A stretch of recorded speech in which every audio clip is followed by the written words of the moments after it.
मंजिलें उन्हीं को मिलती है जिनके सपनों में जान होती है। अकेले पंखों से कुछ नहीं होता जनाब, हौसलों से उड़ान होती है और ऐसा ही हौसला दिखाया है पंजाब के जालंधर की हरसीरत कौर ने जो अभी 10 वर्ष की हैं, लेकिन उसने जूनियर मिस इंडिया का खिताब जीतकर एक बार पंजाब का और देश का नाम चमकाया है और उनके माता-पिता इस समय बहुत खुश हैं क्योंकि उनकी बेटी ने ये खिताब जीता है। फिलहाल जो हरसीरत हमारे साथ हैं 10 वर्ष की हरसीरत, जानना चाहते हैं हम कब आपको मॉडलिंग का शौक पड़ा और कितने साल से आपने ये मॉडलिंग करने के बारे में सोचा था? मेरे को 2 साल हो गए हैं। मैंने ट्राई किया कि मैं अच्छा कर पाऊँ, तो फिर मैंने मेहनत की थोड़ी इसमें इम्प्रूव किया और मेरी जब मुझे लगा मेरी मॉडलिंग अच्छी हो रही है, तो फिर मैंने इसमें पार्टिसिपेट किया था। तो कितने साल से ट्राई कर रहे थे? कितने ऑडिशन दे चुके हो आप? मैं अभी 2 साल से मेहनत कर रही हूँ। मैंने अभी एक ही ऑडिशन दिया है, इतने भी नहीं हुआ क्योंकि पहले नहीं मम्मा को पता था इसके बारे में। तो इसलिए मैंने फर्स्ट जब ऑडिशन दिया था तो उसमें मैं सेलेक्ट नहीं हुई थी, तो तब मुझे पता चल गया था, तो फिर मैंने 2024 में दोबारा दूसरा ऑडिशन दिया था। तो इस बार भी जब आपने ऑडिशन दिया तो आपको यकीन था कि आप सिलेक्ट हो पाओगे और जूनियर मिस इंडिया बन पाओगे? हाँ, क्योंकि मेरी वॉक तो जिसको जितना आता है उसे लगता है कि हाँ, मैंने सही किया। अब तो वो जजेस के होता है कि जजेस को पसंद आया कि नहीं। हुँ। तो हाँ, वो तो हमारे हाथ में ही होता है और जजेस के हाथ में होता है। हमारे हाथ में सिर्फ़ ये होता है कि हमें अपनी वॉक अच्छी रखनी चाहिए। जजेस के हाथ में ये होता है कि वो हमें देख पाएँ, वो हम कितना इम्प्रूव हो रहे हैं और उन उससे ही देख के फिर हम दूसरे नेक्स्ट ईयर जब वो आए तो उसे देख के फिर से हम कर पाएँ। मॉडलिंग कैसे करना आपने सीखा है? किसी ने सिखाया था? कैसे कैटवॉक की जाती है? कैसे उस रैंप पे चलना है? तो इसके बारे में जानकारी थी आपको या फिर सिखाया गया किसी की? किसी ने तो नहीं सिखाया था इस प्लेटफ़ॉर्म की वजह से क्योंकि मुझे कितनी भी कोच भी नहीं था मेरा कोई भी जो मुझे सिखा पाए इसमें। ऐसे बस देख-देख के होता है ऐसे जैसे कि कोई जीता तो हमें भी लगता है कि हम मुझे भी जीतना है, तो अगर हम जीत पाते हैं तो बड़े खुश होते हैं, अगर हुँ, हम नहीं जीत पाते तो फिर उदास हो बुरा जाते लगता है। तो मैंने भी हौसला तो नहीं छोड़ते हो नहीं, कभी? हौसला नहीं छोड़ती मैं। हाँ, और जो जो जीते थे, जो पहले जब स्टार्ट हुआ था ये हाँ। तो जो पहले जीते थे उन्हें मैंने देख-देख के फिर ऑडिशन स्टार्ट किया था ये करना, तो उसमें मैं सेलेक्ट हुई थी। मतलब सभी स्टेट से बच्चे 120 के करीब बच्चे थे? हाँ, 120 के बच्चे थे, कोई ओडिशा के थे, कोई कर्नाटका के थे, कोई तमिल के थे हुँ। और इस स्टेट में से कोई-कोई 2-3 बच्चे थे बस। तो अ, कैसे आपको आया कि आपको मॉडलिंग ही करनी है? क्योंकि इतनी छोटी उम्र में मॉडलिंग के बारे में सोचना और करना बहुत-सा मुश्किल काम होता है क्योंकि तकरीबन बच्चों का खेल-कूद में ध्यान होता है या पढ़ाई करते हैं। आपको कैसे आया कि मैं मॉडलिंग करूँ और मॉडल बनना चाहूँ?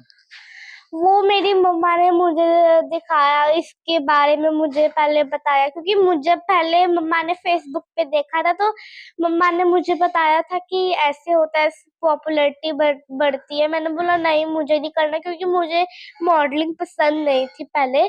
तो फिर जब मैंने देखा कुछ लड़कियों को तो वो जो ग्रैंड फिनाले देखा कितना वो टफ होता है इसमें लेवल आगे मतलब पहले 0 लेवल होता है, धीरे-धीरे करके वो टफ लेवल बन जाता है हमारे लिए क्योंकि मुझे भी पहले इतना शौक नहीं था करने का।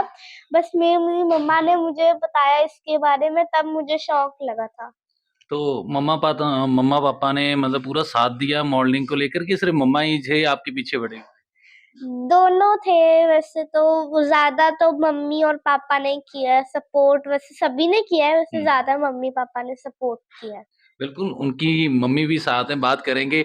कैसे देखते हैं कि छोटा-सा बच्चा जो इस समय जूनियर मिस इंडिया बनकर सामने आया आपका बच्चा और लग रहा था कि इस बार वो क्योंकि दूसरी बार ऑडिशन दिया और दूसरी बार में ही वो जूनियर मिस इंडिया हुई। लग रहा था कि जीत पाएँगी ये टाइटल? नहीं, मेरे को ऐसे बिल्कुल भी उम्मीद नहीं थी कि वो क्योंकि देखो जब हम इंडिया लेवल पे जाते हैं तो कॉम्पिटिशन उतना ही ज़्यादा हार्ड हो जाता है। तो मेरे को था कि चलो अगर जीत ना पाए पर इसे एक प्लेटफ़ॉर्म मिल जाएगा, अपना इसका कॉन्फिडेंस लेवल जो है वो बूस्ट अप होगा। पर मैंने सोचा नहीं था कि ये विनर का टैग जो है वो जीत पाएगी। अ, क्योंकि बच्चे जो छोटी उम्र में खासकर शैतानी करते हैं, खेल-कूद करते हैं या पढ़ाई की तरफ माँ-बाप ध्यान दिलवाते हैं, तो इसका तो ध्यान तो सिर्फ़ मॉडलिंग पे था, तो आपने फिर कैसे मैनेज किया? क्योंकि छोटे बच्चों को तो बहुत कम नॉलेज होती है मॉडलिंग के बारे में, तो फिर आपने इसको जो मॉडलिंग के बारे में बताया?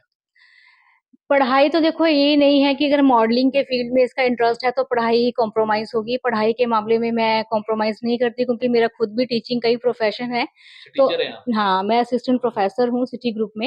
ओके। तो मैं पढ़ाई के बारे में तो कॉम्प्रोमाइज़ बिल्कुल नहीं करूँगी क्योंकि मेरा प्रोफ़ेशन ही खुद टीचिंग का है। हाँ, पढ़ाई के साथ-साथ अगर बच्चे का इंटरेस्ट है तो वो किसी भी फील्ड में तो उसको बूस्ट अप ज़रूर करना कितने चाहिए। समय से इसने मॉडलिंग, कैटवॉक करना शुरू किया या सिखाया आपने? ये देखो अभी जैसे 10 साल की है, अगर हम कह सकते हैं कि कुछ इनबॉर्न क्वालिटीज़ किसी बच्चे में होती हैं। जब ये 2 ढाई साल की थी, जब बच्चा टीवी देखता है, जब फ़ोन पे देखता है, तो इसको थोड़ा-सा शौक था। उनको देख के जैसे छोटा बेबी करता है, उसको ये इमिटेट करती थी। फिर उसके बाद मैंने इसको देखा कि हाँ, इसका थोड़ा-सा इंटरेस्ट है। पर उसके बाद फिर मेरे को जूनियर मिस इंडिया के कॉन्टेस्ट के बारे में पता चला और बड़ी भी थोड़ी उस टाइम पे हो गई थी। तो मेरे को लगा कि चलो कोई बात नहीं, पार्टिसिपेट ज़रूर कराना चाहिए। बाकी तो आगे भगवान की मर्ज़ी होती है कि किसको टैग दिलवाना और किसको नहीं। तो ऐसे में लग रहा था कि ये पार्टिसिपेट कर पाएँगे क्योंकि छोटी उम्र में बहुत कम होता है कि बच्चों को ये चीज़ को समझना और पार्टिसिपेट करना। लग रहा था कर पाएँगे, नहीं, नॉलेज इसको आ चुकी थी या फिर अभी लग रहा था कि ये थोड़ा और समय लगेगा? नहीं ये मैं कह सकती हूँ कि ये इसकी इनबॉर्न क्वालिटी कि ये चीज़ को जल्दी कैच अप कर लेती है। जब ये आई थिंक मेरे ख़्याल से 3 एंड हाफ ईयर की होगी तो जो बेबी शोज़ होते हैं, तो उसमें मैंने इसको पार्टिसिपेट करवाया था। तो उस टाइम पे इसने बड़ा अच्छा पार्टिसिपेट करा था और इसका इंटरेस्ट भी था कि हाँ, कि मैंने करना है। तो मैंने इसको इसकी चीज़ को आइडेंटिफ़ाई करा और फिर इसको थोड़ा-सा नरिश किया। तो अगर इनके जैसे पिता हैं तो उस समय उन्होंने भी पूरा साथ दिया क्योंकि माँ-बाप ज़रूर होते हैं लेकिन कहीं न कहीं जो पिता होते हैं वो कहते हैं कि यार अभी ऐसी झंझटों में क्यों पड़ना, अभी आप थोड़े बड़े हो जाओ। ऐसा साथ मिला उनका जो बेटी को लेके आजकल क्योंकि कई प्रोग्राम भी किए जाते हैं, समझाया जाता है लोगों को, फिर भी लगता है कि लोग जो बेटियों को लेके अभी भी इतना पॉसेसिव नहीं होते। तो ऐसे में लग रहा था कि आपकी बेटी है जो आपका नाम एक दिन चमकाएगी और अब आप उनके नाम से जाने जाओगे। बिल्कुल, देखो कई बार मोस्टली फैमिलीज़ में होता है कि जो फादर होते हैं वो बेटी को लेके बड़े पॉसेसिव होते हैं, ये नहीं करना, रिस्ट्रिक्शंस होती हैं फैमिली में। But with the gods grace यहाँ पे हमारी फैमिली में ऐसा कुछ नहीं है, सभी से ही सपोर्ट मिला है। हुँ। मेरे father in law, mother in law, मेरी sister in law, brother in law, हमारी जॉइंट फैमिली है, तो सबने बड़ा सपोर्ट किया। मेरे मेरे हस्बैंड ने भी काफ़ी सपोर्ट किया। हमारी फैमिली में ऐसा कुछ नहीं है कि रिस्ट्रिक्शंस लगाते हैं बच्चों के ऊपर। जो बच्चे करना चाहते हैं उसके इंटरेस्ट को ध्यान में रख के उसको बूस्ट अप करते हैं। बिल्कुल, हरसीरत के पापा भी हमारे साथ हैं। भाई साहब पहले तो मुबारकबाद, आपकी बेटी जो जूनियर मिस इंडिया बन गई छोटी उम्र में, कैसा लग रहा है आपको? I am very happy for this. मेरी बेटी ने कह सकते हैं कि मेरे लिए डबल खुशी का दिन था वो, क्योंकि एक्चुअल में तो ये तो जो ग्रैंड फिनाले था 5th ऑफ जैन को था, हुँ, बट एट द टाइम एग्ज्यूम करके जो है वो ग्रैंड फिनाले जो है वो 6th ऑफ जैन तक चला गया। रात के डेढ़ हमें 1 डेढ़ बज गया था, हुँ, तो उस टाइम उनका रिजल्ट अनाउंस हुआ था। हुँ। और खुशी डबल इसलिए है क्योंकि उस दिन मेरा बर्थडे भी था। तो इट्स माई मतलब डबल आपको डबल गिफ्ट मिल खुशी रहा है। मेरा गिफ्ट मेरा मेरी लाइफ का सबसे बड़ी अच्छी अचीवमेंट थी। मेरी बेटी ने मेरे को बर्थडे पे ये गिफ्ट दिया। I am hmm. Very honoured for this that.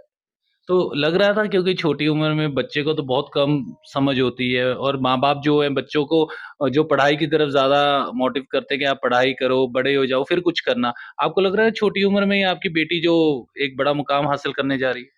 अ, कह सकते हैं हम, क्योंकि देखो अभी बच्चे छोटी है ये। अब हुँ, हम उसको बोल दें कि ये इतना अच्छा किया है, नो डाउट मैं ये नहीं बोलूँगा अच्छा नहीं किया, बहुत अच्छा किया है इसने। अपनी उम्र के हिसाब से इसने बहुत अच्छी अचीवमेंट की है। हुँ, तो और कुछ इसको थोड़ा-सा अपना गॉड गिफ्ट भी कह सकते हैं कि हुँ, शौक होता है, हुँ, और इसकी जो चीज़ सीखने की कैपेबिलिटी है, वो बहुत हुँ, जल्दी कैच अप करती है। किसी हुँ। चीज़ को अगर देख लेगी तो वो ये नहीं हम बोल सकते कि उसको सेकंड टाइम उसको वो चीज़ बतानी पड़ती है।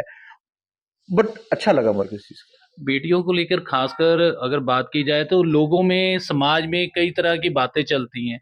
आपको नहीं लग रहा था कि समाज जो है अभी तक जितना एजुकेटेड होना चाहिए उतना भी नहीं हो पाया? लेकिन कहीं न कहीं आप कैसे फिर इस चीज़ को मैनेज कर रहे थे? क्योंकि बेटी को लेके आगे बढ़ना और उसे समझाना, पढ़ाना, आप कैसे मैनेज किए इसे? देखो, पढ़ाई के मामले में मैं सबसे पीछे हूँ मैं इतना इंटरेस्ट नहीं रखता हूँ। मेरी वाइफ़ है, वो प्रोफ़ेसर है, तो वो ही स्टडी के लिए तो इसके आप उसको क्या करते देखती है।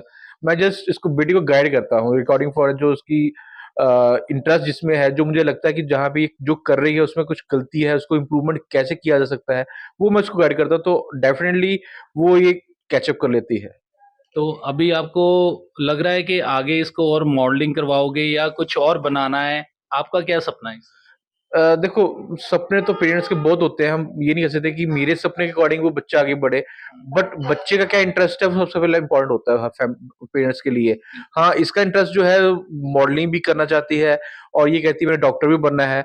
तो एज के अकॉर्डिंग जैसे टाइम बढ़ेगा या कुछ भी होगा वो डिपेंड ऑन यू कि ये मॉडलिंग प्रॉपर मॉडलिंग ही किसी की तरफ जाना है इसने या डॉक्टरी किस करनी है कि डॉक्टर के साथ-साथ इसको मॉडलिंग में जो जाना भी है। सपना होगा आप उसके लिए उसके खड़े हो। I am ready for you every time. बिल्कुल, हरसीरत से एक बार फिर से बात करेंगे। हरसीरत, जानना चाहता हूँ मैं कि अब आप मॉडलिंग के लिए ज़्यादा प्रेफ़र करोगे या जैसे आपके फ़ादर ने बताया कि आप डॉक्टर भी बनना चाहते हो, कि अब डॉक्टर की पढ़ाई शुरू होगी? मेरे को तो अभी कुछ नहीं पता है इसके लिए, क्योंकि जब मैं बड़ी होंगी तब मुझे पता चलेगा कि आप तो वैसे ही बड़े हो गए हो। कौन सा डिसीजन मेरे लिए अच्छा है। तो अभी तो मैं मॉडलिंग को ही चूज मतलब कर। अभी मॉडलिंग के लिए हो, तो डॉक्टरी के बारे में सोचा है? नहीं, इसके लिए ज्यादा नहीं सोचा मैंने। अच्छा, तो और क्या आपका सपना है आगे करने का, मॉडलिंग के सिवाय और क्या करना चाहते हो? तो फिर पढ़ाई कैसे मैनेज करोगे? पढ़ाई तो मैं साथ साथ ही करूंगी। हुँ, अगर कोई भी आएगा तो फिर आधे घंटे या घंटे भर पढ़ाई करूंगी, हुँ, अगर बनना होगा तो हुँ, क्या बनना होगा? डॉक्टर। अच्छा, तो डॉक्टर की तो कहते पढ़ाई बड़ी मुश्किल होती है, काफ़ी-काफ़ी घंटे पढ़ना पड़ता है, आपको पता है? हाँ, मेरी बुआ भी डॉक्टर बनी है। हुँ, उन्होंने बताया कि एमबीबीएस भी करनी पड़ती है, उसके लिए बहुत पढ़ाई करनी होती है। हुँ। तो अभी आप कौन से स्कूल में पढ़ रहे हो? मेरा स्कूल का नेम है पुलिस डीएवी पब्लिक स्कूल, और कौन सी क्लास में? 3rd B. 3rd बी में। तो आगे अब कैसे देखते हो? आगे फिर मॉडलिंग का ही ज़रिया रहेगा या पढ़ाई करके कुछ और बनना चाहोगे या फिर कुछ और ही सपना होगा कि समय के साथ वो सपना जो अलग से चलता रहेगा? अब इसके बारे में मुझे कुछ नहीं पता है। तो थक तो नहीं गए हो आज? नहीं, हैं? नहीं आज नहीं सकी, बस थोड़ा-सा थकी हूँ। अच्छा, थोड़ा-सा थके हो। तो कैसा लगा? आगे भी अब पार्टिसिपेट करोगे हर कॉम्पिटिशन में? हाँ, आगे भी करूँगी अब मैं, अच्छा, तो सबसे ज़्यादा साथ किसका है? मम्मा का या पापा का? दोनों का। दोनों का? तो फिर अब पार्टी टाइम हो गया है? पार्टी शुरू होगी? हाँ जी। बिल्कुल, सो ये थी हसीरत जालंधर की जालंधर पुलिस डीएवी स्कूल में तीसरी क्लास में पढ़ने वाली, जिसने अपने माँ-बाप का और पंजाब का नाम रोशन किया है और उसका कहना है कि वो आगे अभी फ़िलहाल मॉडलिंग ही करना चाहेगी। अगर वो पढ़ाई के माध्यम से अगर डॉक्टर बनना चाहेगी तो उसके लिए भी पढ़ाई करेगी। फ़िलहाल आप देखते रहिए टीवी 9 भारतवर्ष, कैमरामैन गैवी के साथ देवेंद्र कुमार जालंधर।